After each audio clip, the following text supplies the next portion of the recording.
Hey guys, Ralph here, and welcome to True Power Trumpet Fitness on this wonderful Wednesday here in Connecticut.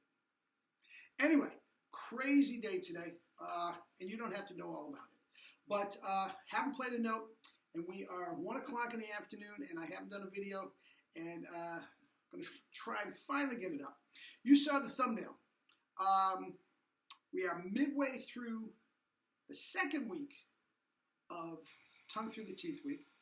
Okay, and we could do this for a month, and I'm not going to, but we could do, well, actually we do it every single day here at True Power, but I digress. Anyway, Keith Underwood, man, I mean, long story to it, and I'll explain how this all morphed into how he became an ardent Jerry follower, and yeah, how especially band directors, how we can adapt what Keith was talking about to how we teach band. Okay, so let's see what we got, and we'll take it from there.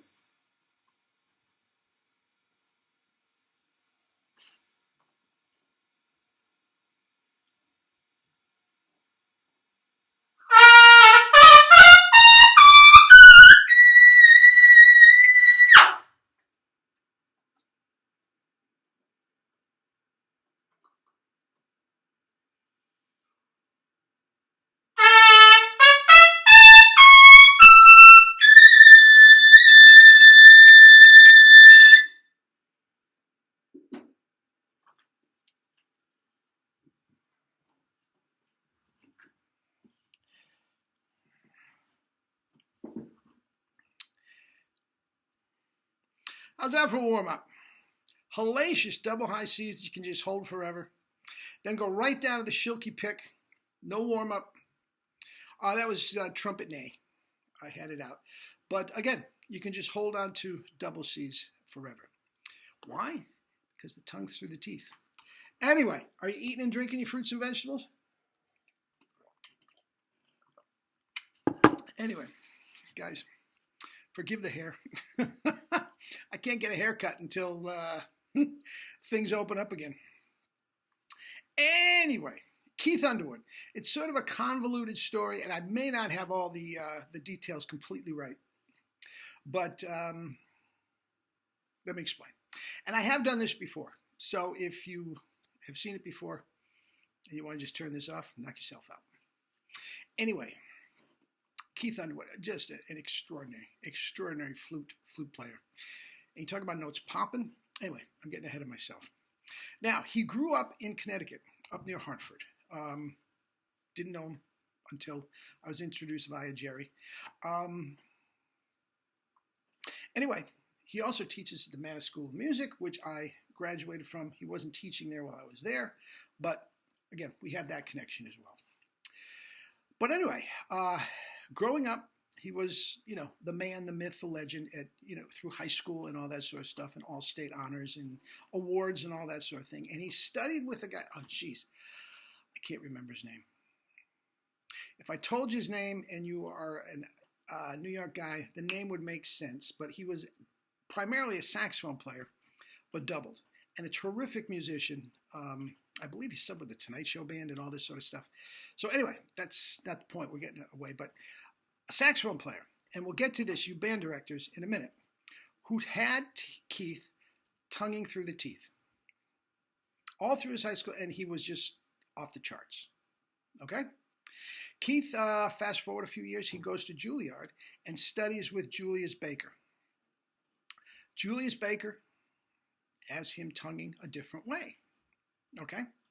Now, Julius Baker is the man. I'm not going to knock Julius Baker about the flute, so we'll just,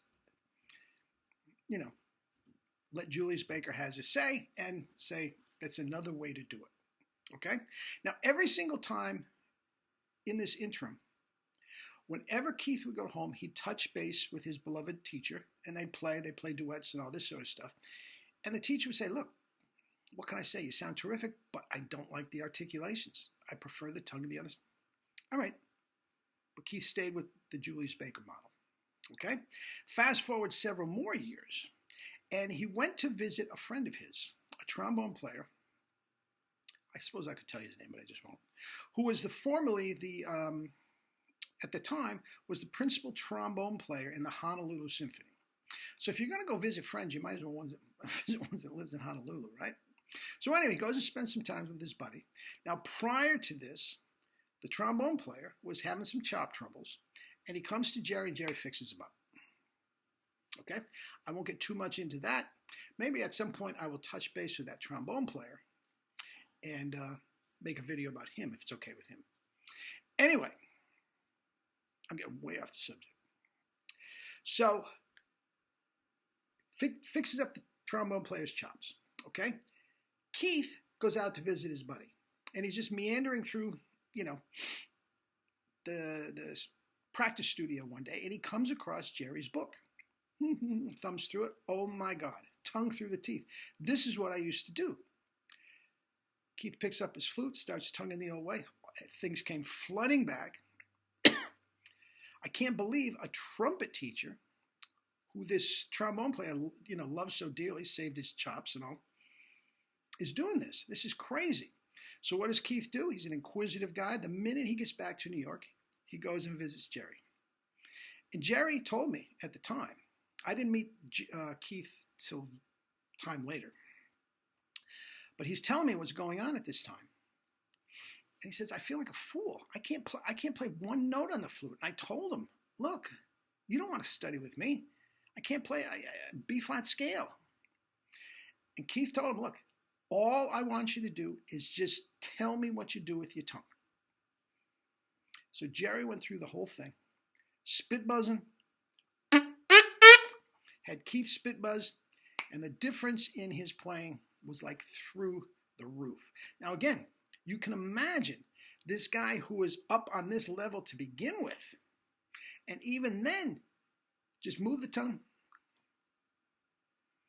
a little bit, and a significant spike in everything. Okay? So anyway, in this time, Keith has, a new toy on Christmas morning. He starts teaching this all over the world. He starts sending some of his students, which are top students, to Jerry. And again, Jerry felt silly, and he explains to every single one of them, look, I don't know what I'm talking about. No, just... So this has been going on for a while. Okay, now when I finally met Keith, I think the first time I met him was on the recording of one of Jerry's videos. Okay, and this guy's playing. I mean, Madame. You talk about notes popping, and sure enough, he's spit buzzing. He's doing exactly what we are doing here at True Power Super Chops, whatever you want to call it. Okay? Now, here you go. When I met him, guys, I was still teaching band. I was teaching middle school band at that time. And I went back the next day after meeting Keith and got all my kids spit buzzing and doing it. Guys, you can't believe the difference in how my band sounded. Now, of course, a bunch of middle school knuckleheads are not going to take to it the first time, but after a while, they were just spit buzzing like everybody, and it just became part of the whole thing, and it was wonderful. Guys, the tone, power, range, and endurance of the entire band picked up. And the thing that was so cool, intonation, locked in. I didn't have to go around that stupid gizmo, play into it. Okay, play. You play. Okay, you're a little sharp. No. Spit buzz, boom, we're in tune. Guys, it was unbelievable. It was unbelievable. Still is unbelievable. And guys, now think about it. Think about all you brass players that are watching this that are teaching band. Think if you can teach every wind player in the band the same way. Now, you are going to have a handful of kids that teach private lessons that are going to balk at it. Let them balk. Let them balk. Because I'm going to tell you, the kid in the last seat, if he goes with the tongue through the teeth, he's going to sound better than the kids that's taken the flute lessons or saxophone lessons, clarinet. It's the same thing.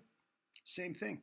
Have your reed players put the tongue on the reed on the bottom,